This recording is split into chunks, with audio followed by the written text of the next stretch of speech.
Okay, good morning, everyone. Thank you for coming here at this student rendezvous for the Urban Farm Student Challenge.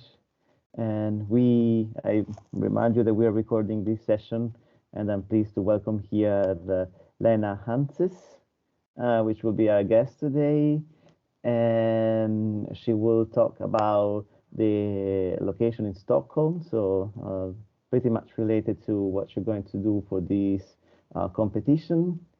And Lena, please, I will ask you now to introduce yourself a little bit and talk about the presentation and about what you're doing and what's the purpose of your association as well, concerning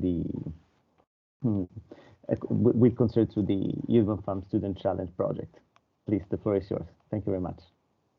Thank you. Hi, my name is Lena Hanses, and I'm currently in Stockholm, Sweden. And I work for an organization or a company called Stockholmshem. And I will tell you more about that and our link to this project. I will share a presentation.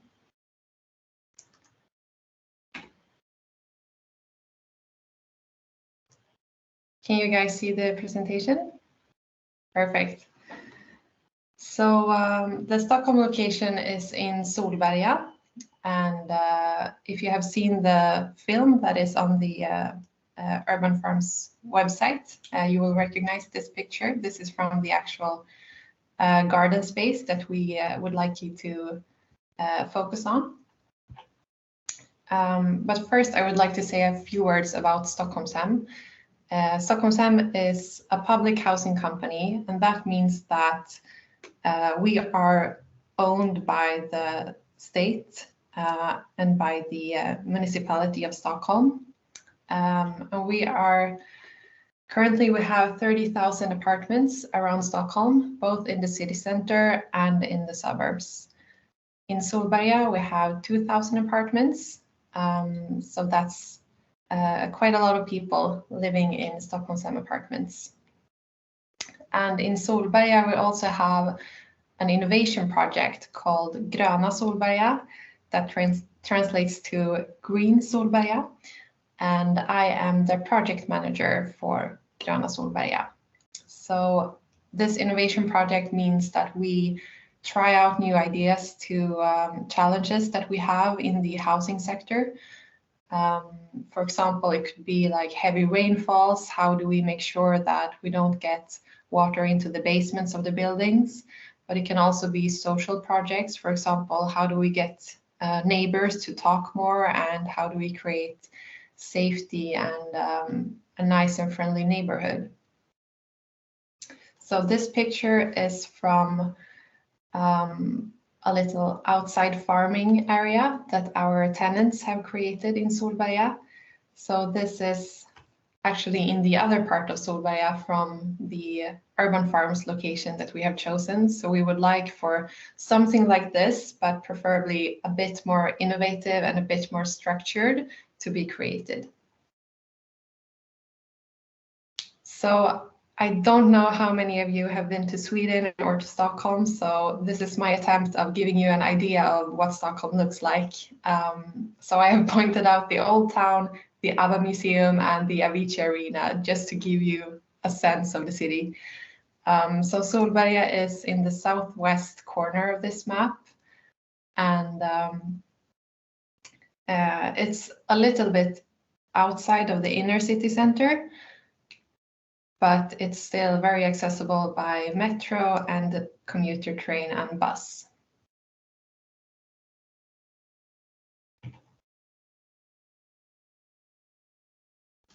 And here we have some pictures from the area that we would like you to focus on. And just briefly go through the keywords that you have probably read about or seen us talk about in the video already. So first of all, social. It's very important for us that this space continues to be a social space. In Solberga, we have a diverse population. So we have everything from children to elderly people living in these apartments, and it's very important that this space functions for everyone. And for that, it also has to be inclusive. So it needs to be accessible for people using walking, for people who need some kind of assistance with walking. And I think community ties in with the inclusive part as well. It would be great if we could find a way, something to gather around, something to talk with your neighbors about, for example, a beehive, like how can we take care of that together as a community, just to give you an idea. And as I mentioned in the video, Stockholm gets very dark and very cold in the winter, but we would love for this space to be usable year-round. So that is something for you to take into consideration if you plan for certain crops, or that they need to be able to withstand a cold climate and a dark climate. We would also like the space to be playable. As you can see, we have a little sandbox, and we also have a playhouse in this area that are very well used. So something for the children would also be perfect. And that's about all I was going to say. And I think it's better if you ask me some questions now, because I think I don't want to repeat the same things that I say in the video.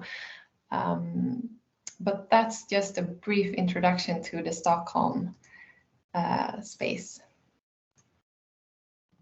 Thank you, Letna. Thank you. Very insightful to see the space and to see the space through your eyes as well, that you know very well. I think it's really interesting what you're doing in Stockholm right now, and I guess the part where you talk about the climate and that should make it, more usable and enjoyable for the residents. It's really key in this project. Now I have a question from Francesco. Please go ahead. Yeah, thanks, Lena, for the presentation. I was wondering whether you have already in mind some budget that could be used to develop the project, so also for the students it might be easier to understand how to seize their design. Yes, I will get back to you on that, but what I can say already is that this space is up for renovation. So that means that we will renovate this space in the coming years anyways, and we would love to incorporate some designs from the students in this, and that's why it's such a perfect timing for us to be part of this. I don't have any exact numbers to give you right now, but I will do some research and try to see if I can get an estimate at least. Okay. And by the way, I was also wondering whether the inhabitants, so you said it is a social housing district, so are inhabitants due to pay a rent for their houses? Could it be feasible to think about like discounted rates for those that are more active in some social activities? Have you ever thought about this, or can this be considered? Yes. So according to the law, we cannot do a discount rent, but what we can do is we can see to their needs, and we can maybe give them a gift of some kind. So we have a farming association of tenants in the picture that I showed in my presentation, and for them we have been very supportive, and we can support with a space for them to meet inside as well as outside, and we can provide maybe some tools and like everything they need to take care of the space. But unfortunately, according to the law, we cannot do rent discounts. Okay. And how are these social housing assigned? Is it based on income or other? No, so it's a digital queue that you can get in. Yeah. Thank you, Francesco. Thank you, Lena. I would also have a question regarding, for example, what you have in mind for that space, and if there's something in Stockholm, some similar project that you have in mind, and that can be used, for example, as a reference of the state of the art for the students, that can be looked at also to see what maybe can be done in the same geographic area and in the same framework of regulations. Yes, so Stockholm SEM works a lot with urban farming, and we have urban farming in almost all of our neighborhoods, but it looks very different. Sometimes we hire a private contractor to help our tenants do some urban farming and to teach them how to do it.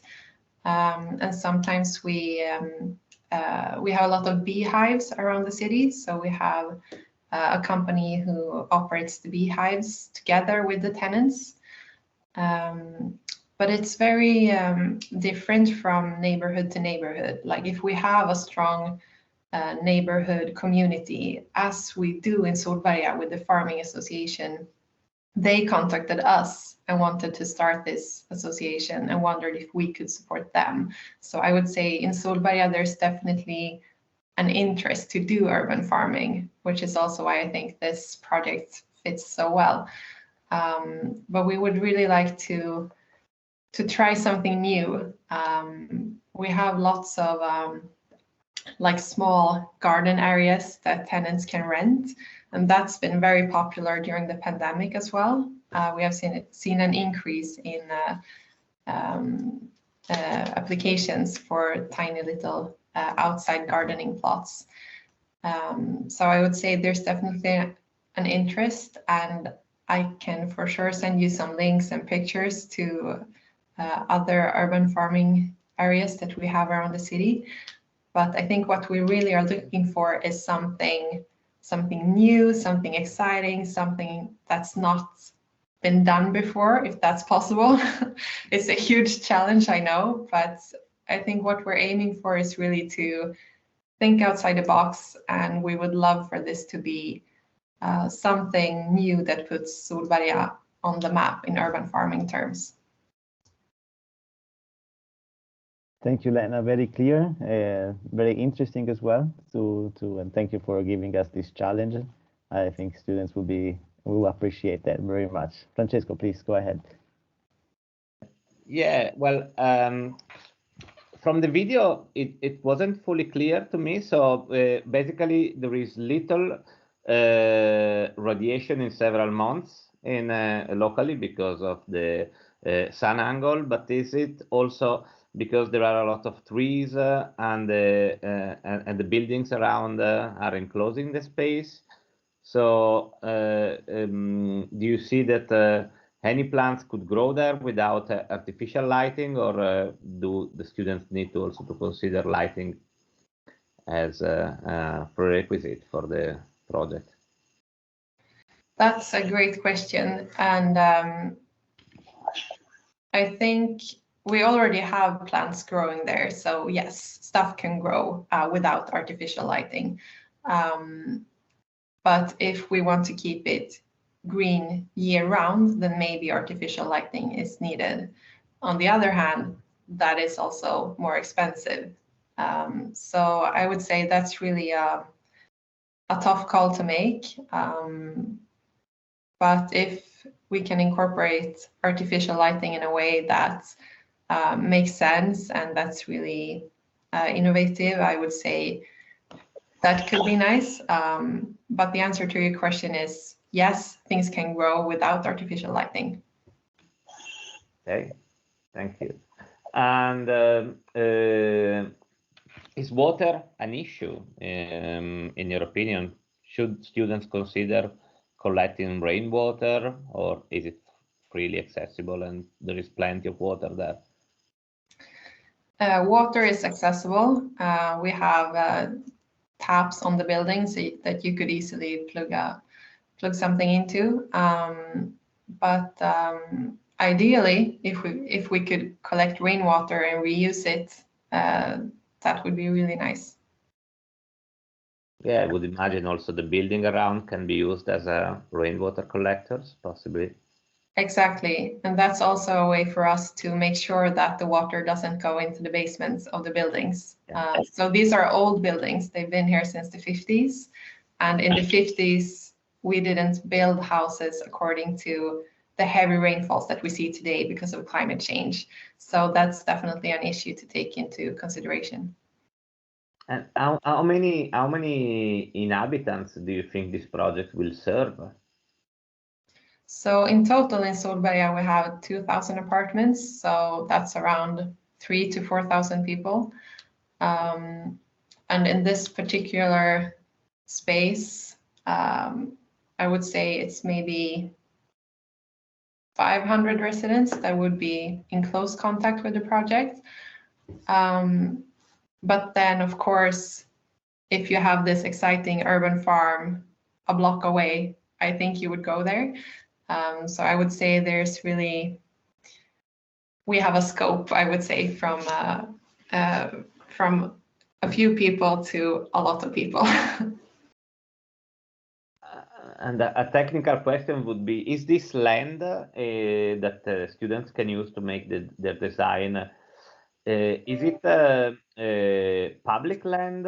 So are there any regulation like allowing entry to everyone, or can some enclosed space be considered and other more accessible? That's great that you bring this up, because this land is owned by Stockholm.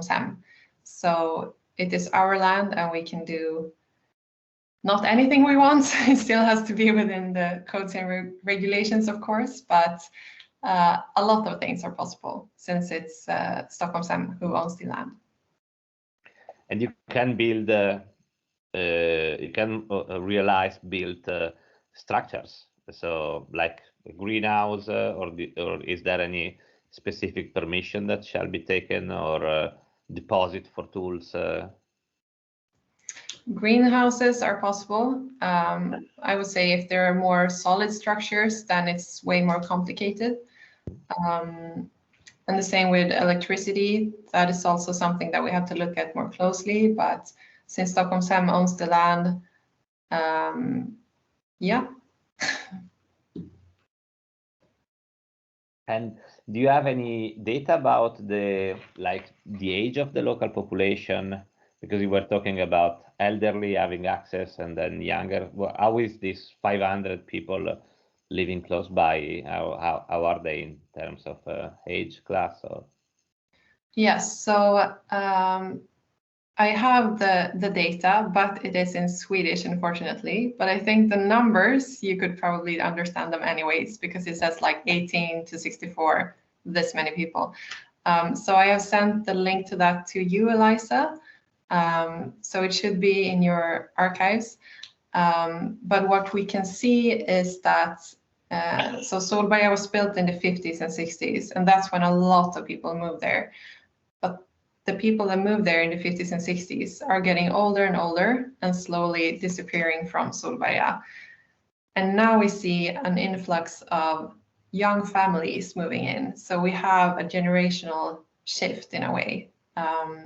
So that's why this space, it's very hard to say who's going to live here in a couple of years, because we can see a trend now.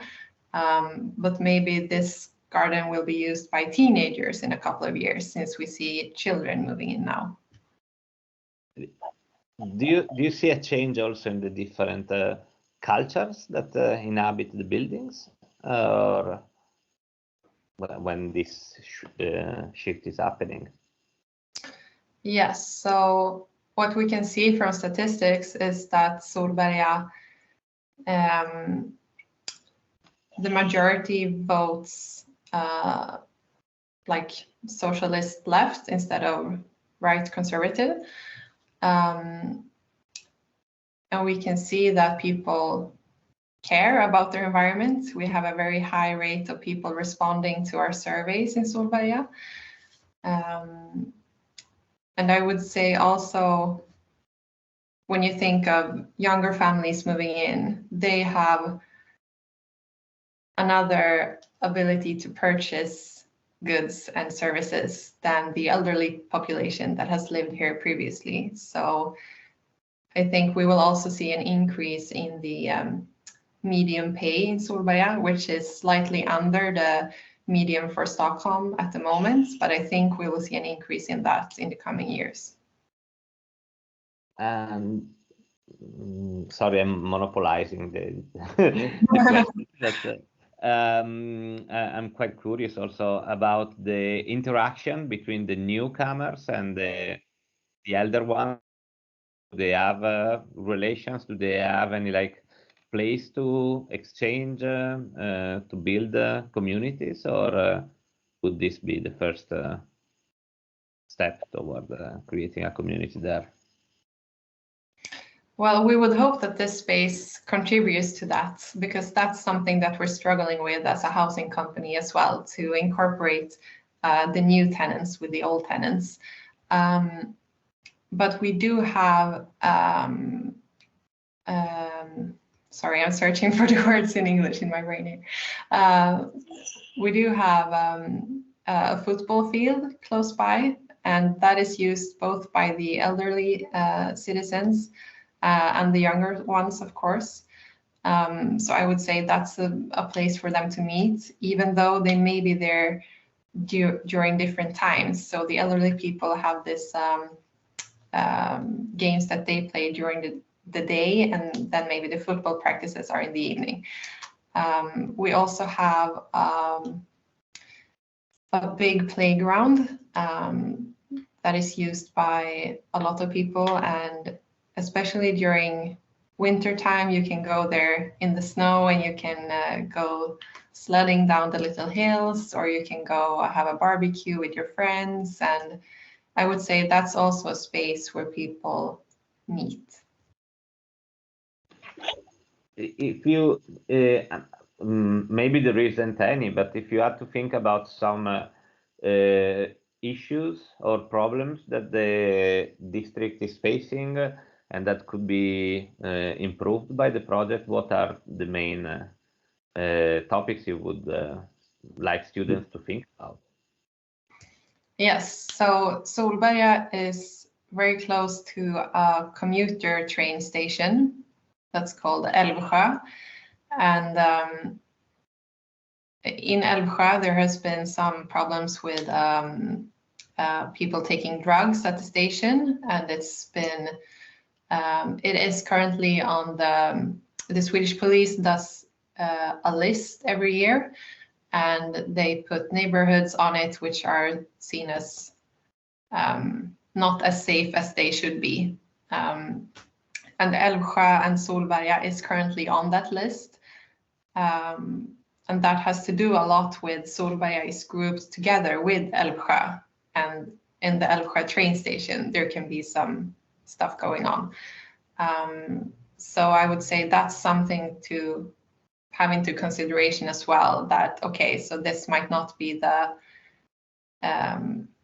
not the safest, but absolutely not an unsafe neighborhood anyway. So it's somewhere in between, and it has been in the media when this list comes out, it creates this kind of stigma. So for me personally, I think it's something that the police, for sure they can make a list, but maybe not put it in the media, because I don't think it's very fun for people living there to be seen as like, oh, we live in an unsafe neighborhood now, because maybe even though the statistics say that, you know, statistics show one reality, but then there's a lot behind that. So yeah, that would be something that's good for you to know as well. According to the local regulation, would it be possible to consider also the realization of a farmers market in the area? Would it be possible also to sell some of the goods that are produced if the growing system use is also able to produce enough food? Yes, so we have 2 squares in Solberga, and one of the squares is quite big, and we have been talking about and thinking about doing something like a farmers market, but we haven't really had concrete or structured suggestion. But there are also organizations in Stockholm who they have like it's a collective of local producers of food, and then they post on a Facebook page like, we are coming to this parking space in this neighborhood on Sunday, and you can order stuff and you can get it from them. So I think that would also be a next step for Solberga to be on the farmers market list that they go visit, for example. So yeah, I would love to see that. Okay, thank you. Thank you very much, Elena. Thank you very much, Francesco. Thank you for all your questions. Anyone else have some questions? Does anyone else have some questions from the public for Lena? No? Okay, I think it was very interesting. Lena, thank you very much, because we have now much better overview over the location and what you want to do in that. Francesco, do you want to say some final words? Yeah, well, I would like to remind all the participants that we are also recording these sessions and we are posting them in the Urban Farm website, so they can be accessible also afterward. And we will integrate the information about the location in Stockholm in the coming days and weeks with all new elements that we will receive. Thanks a lot, Lena, for your availability and joining us today. Thank you, and thank you for all the questions. It's really helpful. It's harder just to guess what you want to know. It's much better with questions. And I would also like to add, if any questions pop up after we say goodbye today, you can of course email me and I will do my best to reply to your questions. Thanks a lot, Lena. And thank you very much, everyone. Thank you. Bye, and see you at the next rendezvous next week. Bye. Bye. Thank you. Goodbye, everyone. Goodbye. Have a nice day. Thank you, Lena, again.